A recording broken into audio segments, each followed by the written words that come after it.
Olá! Olha só, já parou para pensar que, às vezes, uma única palavrinha na tradução de um texto antigo pode esconder, assim, um universo de significado? Pois é, hoje a gente vai mergulhar fundo na gramática do grego bíblico para descobrir como um pequeno detalhe pode literalmente transformar o jeito como a gente lê e entende passagens que são super importantes. Sabe, toda tradução é, no fundo, uma interpretação.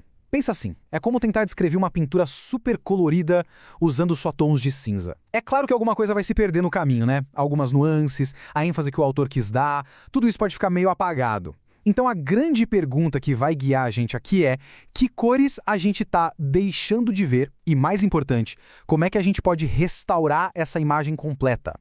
Essa pergunta, ela foi feita há quase 2000 anos numa estrada cheia de poeira, e ela é tipo o coração da nossa conversa de hoje. É um lembrete de que, muitas vezes, a gente precisa de um guia para ajudar a enxergar as camadas mais profundas de um texto. E é exatamente esse o nosso papel aqui. Vamos ser esse guia. Então vamos lá! Esse aqui é o nosso roteiro de hoje. Primeiro, a gente vai ver a riqueza que se perde na tradução. Depois, vou apresentar o tal do híbrido gramatical. Parece complicado, mas não é. A gente vai ver uma ação que define decodificar o significado por trás disso tudo e, no final, ligar a gramática com a revelação. Basicamente, a gente vai entender por que um detalhezinho abre portas gigantescas. Bora? Olha, não tem como negar, as traduções são pontes essenciais que nos conectam com o passado. Mas imagina uma ponte que, para atravessar, te obriga a deixar uma parte da sua bagagem para trás. É mais ou menos isso que acontece. O grego antigo, ele é incrível porque consegue empacotar ação, descrição e ênfase numa palavra só.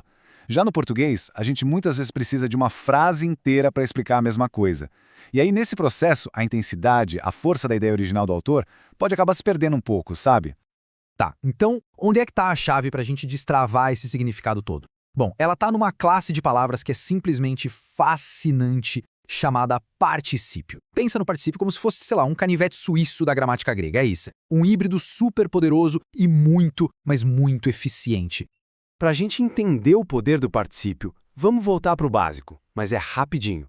De um lado a gente tem o verbo, que é pura ação, movimento, né? Ele corre. Do outro, o adjetivo, que descreve uma qualidade, o corredor rápido, certo? Agora, imagina só, e se a gente pudesse juntar a energia da ação com a precisão da descrição, tudo numa única palavra, o que aconteceria? Pois é exatamente essa a mágica do particípio. Ele é o que os especialistas chamam de adjetivo verbal. É genial. Ele pega toda a dinâmica de uma ação e transforma numa etiqueta, num rótulo descritivo para alguém ou alguma coisa. Ou seja, é uma palavra que faz o trabalho de duas, e faz isso com uma elegância que, olha, é impressionante. Beleza, agora chegou a hora de ver essa teoria na prática. É aqui que a gramática deixa de ser aquela coisa abstrata, de livro, e se torna algo que revela mesmo. A gente vai pegar um nome que todo mundo conhece, um nome super familiar, e vamos colocar essa lente do particípio para ver a imagem se transformar completamente. Quando a gente lê na nossa tradução, a gente vê João Batista. Pra gente, Batista soa como um sobrenome, né? Um título fixo, quase como se fosse João o Padeiro ou João o Ferreiro. É um rótulo que a gente usa para identificar a pessoa e pronto.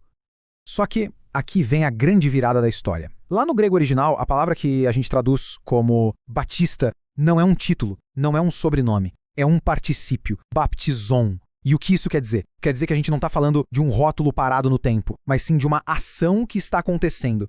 E essa pequena mudança, gente, vira tudo de cabeça para baixo. A tradição mais fiel seria algo como João o que está batizando, ou João o batizador.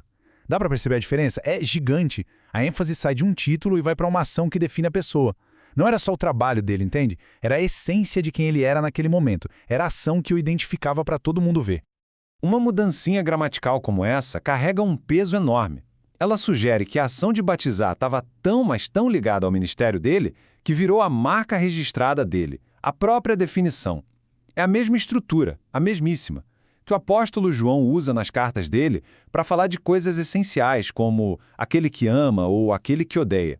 Isso mostra que não são atos isolados, mas uma característica constante, algo que qualifica a pessoa de verdade.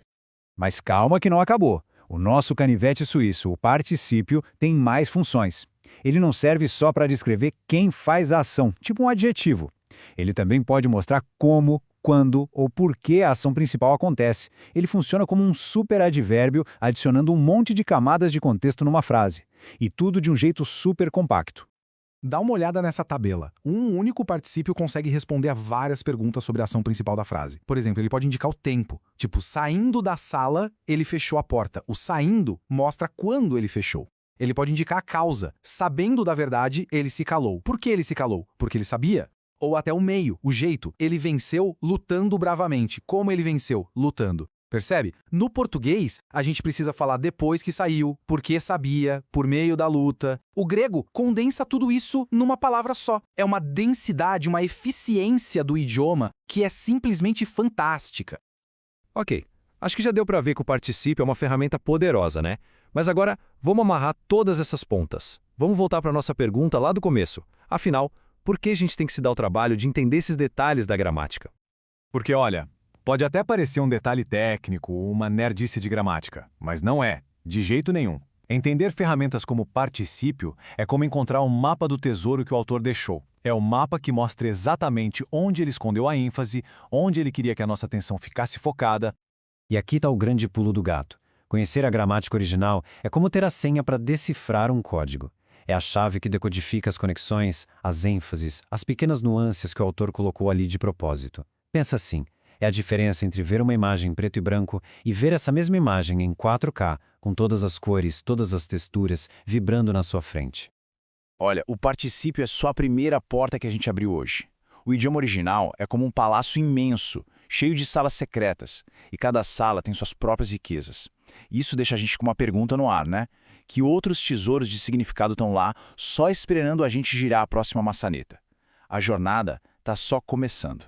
Obrigado pela companhia.